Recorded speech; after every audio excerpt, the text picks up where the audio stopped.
جشن غوث اعظم ہے دھوم سے مناؤں گا، 11ویں آئے گی میں جھومتا جاؤں گا، مرحبا مرحبا۔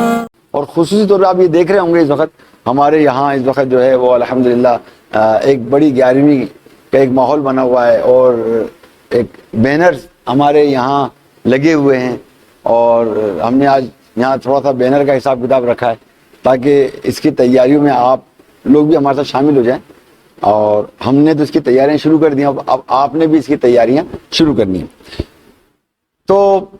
آپ سے کہنے کا مقصد یہ ہے کہ الحمدللہ آپ جو بھی دعا کریں، مگر آج آپ نے خصوصی دعا جو ہے آپ نے سالانہ بڑی 11ویں کی دعا کرنی ہے، کیونکہ یہ سالانہ بڑی 11ویں جو ہے 20 نومبر 2022 کو بروز اتوار کو اس دفعہ انشاءاللہ تبارک و تعالی ہم عشاء کی نماز بھی جو ہے وہ باجماعت اول وقت میں جو ہے ہم گراؤنڈ میں پڑھیں۔ ہم تمام نمازیں پڑھتے ہیں، ایک یہ ذرا ہم لیٹ کر دیتے ہیں، تو اس دفعہ ہم نے یہ نیت کی کہ انشاءاللہ تبارک و تعالی اس دفعہ انشاءاللہ نماز عشاء جو ہے وہ اول وقت میں جو ہم ادا کریں گے انشاءاللہ۔ اب ظاہر ہے کہ یہ اتنی بڑی محفل ہوتی ہے، اور پچھلے سال تقریباً 20 لاکھ کے قریب کم و بیش ہمارا خرچہ ہوا۔ اس سال جس طرح مہنگائی کا سلسلہ چل رہا ہے اور جو صورتحال پاکستان کی چل رہی ہے وہ آپ بخوبی جانتے ہیں۔ بہرحال آپ دعا فرمائیں، آج پاکستان کے لیے میں خصوصی دعا کریں گے، آپ بڑی 11ویں کے لیے بھی دعا کریں گے، اور بڑی 11ویں کے لیے آپ کو پتہ کہ یہ محفل جو ہے یہ امت کی بھلائی کے لیے، یہ بریانی والی تو محفل ہے ہی نہیں، یہ بریانی والی محفل نہیں۔ بے شک بریانی کھلاتے ہیں، لنگر کھلاتے ہیں آپ لوگوں کو، مگر ہم نے یہ تصور رکھا ہی نہیں ہے کہ مطلب یہ ہے کہ وہ بریانی رکھ کے فاتح دی جائے یا اس طرح سلسلہ کیا جائے، ایسا کچھ نہیں ہے۔ یہ در حقیقت میں یہ محفل جو ہے یہ امت کی بھلائی کے لیے، اور اس کا ایک جو سلوگن ہے کہ دعوت کو عام کیجیے، امت کا بھلا کیجیے۔ تو الحمدللہ یہ امت کا بھلا اس حوالے سے یہ محفل ہے، یہ محفل جو ہے امت کی محفل ہے، کیونکہ اس میں الحمدللہ لاکھوں کروڑوں کی تعداد میں جو ہے وہ الحمدللہ قرآن پاک اور ذکر اللہ اور دیگر حسنات جو ہے وہ جمع کیے جاتے ہیں۔ اور اس میں اس سال انشاءاللہ تبارک تعالی حج بھی ہمارا شامل ہوگا، بھی ہونے والا جو حج ہوگا وہ بھی اس میں انشاءاللہ کتنے حج ہمیں میسر آئیں گے، اور کتنے عمرے اور کتنے مطلب طواف کعبہ ہمیں میسر آئے گا، اور وہاں کا درود پاک پڑھنا اور ذکر اذکار وہ انشاءاللہ تعالی ہم کو ملے گا، اور ہم انشاءاللہ تعالی امت کو بخشیں گے۔ تو الحمدللہ ہماری یہ جو محفل ہے یہ امت کی بھلائی کی محفل ہے، اور ایسی امت کی بھلائی کی محفل ہے یہ الحمدللہ۔ مطلب یہ کہ جو جد و جہد ہے وہ یہ ہے کہ اس محفل کی برکت سے سرکار مدینہ علیہ الصلوۃ والسلام کی امت کی بخشش و مغفرت ہو، اور حضور علیہ الصلوۃ والسلام کے جو ٹپکتے ہوئے آنسو ہیں اور وہ سجدہ گاہیں جہاں پر آپ نے سجدہ کر کے جو ہے امت کے لیے دعا کی، امت کی بھلائی کے لیے دعا کی، امت کی بخشش کے لیے دعا کی، الحمدللہ۔ بس ہم چاہتے ہیں کہ ان کو اپنے ایک چھوٹے سے عمل کے ذریعے کچھ ان کی آنکھوں کے آنسوؤں کو کچھ قرار دے دیں، اس لیے یہ ہمارا جو پلیٹ فارم ہے یہ امت کا بھلا ہے۔ پلیٹ فارم سے الحمدللہ ہم دنیا بھر میں جو ہے امت کا بھلا کر رہے ہیں، دنیا بھر میں تبلیغ دین کر رہے ہیں، نیکی کی دعوت دے رہے ہیں، امر بالمعروف کر رہے ہیں الحمدللہ۔ اور یہ جو آپ ہماری 11ویں شریف دیکھتے ہیں آپ، ہے نا، تو اس 11ویں شریف ظاہر ہے کہ یہ ایک وہ 11ویں شریف ہے کہ جس میں جب ہم عیسائی صاحب اکٹھا کر کے امت کو بخشتے ہیں، امت کو دیتے ہیں، تو اللہ تبارک و تعالیٰ جو ہے امت کی بخشش و مغفرت فرماتا ہے۔ تو الحمدللہ جب ہماری 11ویں شریف گلی میں ہوا کرتی تھی، ایک سید صاحب سے میری ملاقات ہوئی دوسرے دن 11ویں شریف کے اختتام پر، انہوں نے کہا کہ رات کو حضور علیہ الصلوۃ والسلام کی خواب میں مجھے زیارت ہوئی، اور زیارت ہونے کے بعد آپ سرکار مدینہ علیہ الصلوۃ والسلام نے ارشاد فرمایا کہ اس محفل میں جتنے لوگ آئے تھے جن کو اصالہ ثواب کیا گیا اور جن کو اصالہ ثواب کیا جائے گا، کہ بعد میں بھی ہم نے رکھا تھا ایک سسٹم کہ جب جن کو اصالہ ثواب کرنے، تو اللہ تعالیٰ نے ان سب کی بخشش و مغفرت فرما دی۔ تو یہ محفل الحمدللہ امت کی بھلائی کے لیے، اور یہ وہ محفل ہے الحمدللہ کہ اس محفل کی برکتیں اس قدر دیکھنے میں آتی ہیں کہ مطلب بیان سے باہر ہے نہ، یعنی لوگ کتنے لوگوں کی بگڑی بن گئی ہے، کتنے لوگ صحتیاب ہو گئے، کتنے لوگ کے قرضے اتر گئے، کتنے لوگوں کے بے اولاد تھے وہ صاحب اولاد ہو گئے، اور کتنے لوگوں کی ٹینشنیں ہوا کرتی تھی ان کی ٹینشنیں ریلیز ہو گئی۔ اور اب اس حوالے سے ہم جو بھی مطلب یہ ہے کہ اہتمام کرتے ہیں، کام کرتے ہیں، اور لوگوں کو تشہیری کام کرتے ہیں، تو اس تشہیری کاموں کے اندر بھی الحمدللہ اس کی برکتیں ہمیں حاصل ہوتی ہیں۔ محفل دعوت 11ویں کے حوالے سے ہم نے محفلوں کا انعقاد کیا، محفل جمال مصطفیٰ صلی اللہ علیہ وسلم، بس سلسلہ دعوت 11ویں۔ تو ہم نے